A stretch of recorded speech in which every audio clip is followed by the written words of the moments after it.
Way back in the day, in the third grade, we spent the better part of a term covering spiders.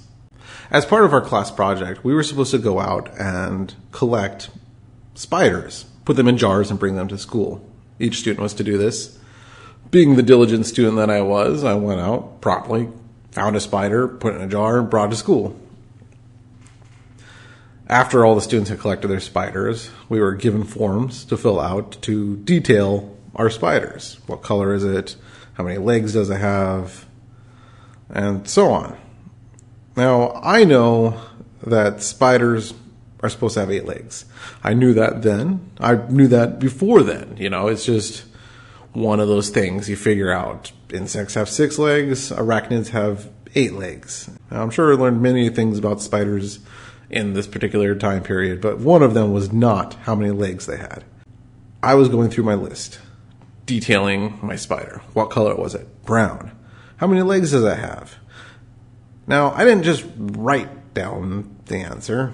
I checked. I counted just to make sure because, things change. So I counted 1, 2, 3, 4, 5, 6, 7. I had a 7-legged spider. It happens. Sometimes legs go missing. It happens to people, insects, and arachnids. Wrote down 7, churned in paper.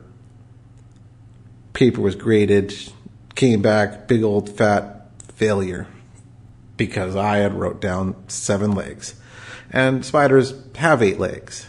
What didn't occur to me then is that teachers were capable,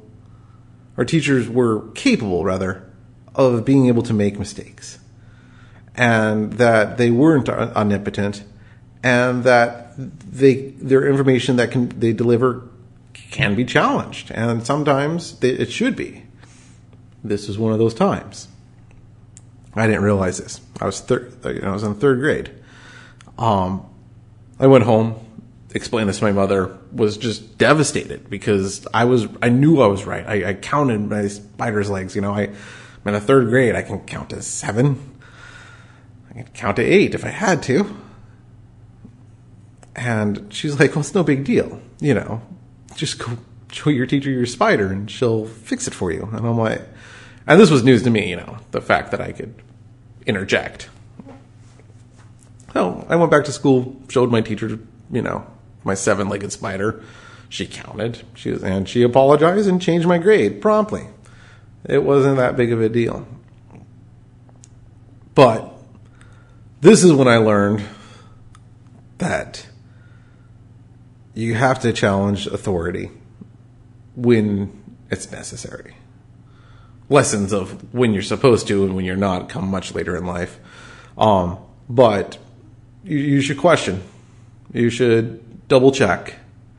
And you should provide the answers that you know that are correct. So, anyway, it's April 7th. I'm tired. I didn't want to do this tonight. But I said every day in April. So, I'm going to edit this and I'm going to bed. And just remember, you don't know if I'm wearing pants or not. Cheers.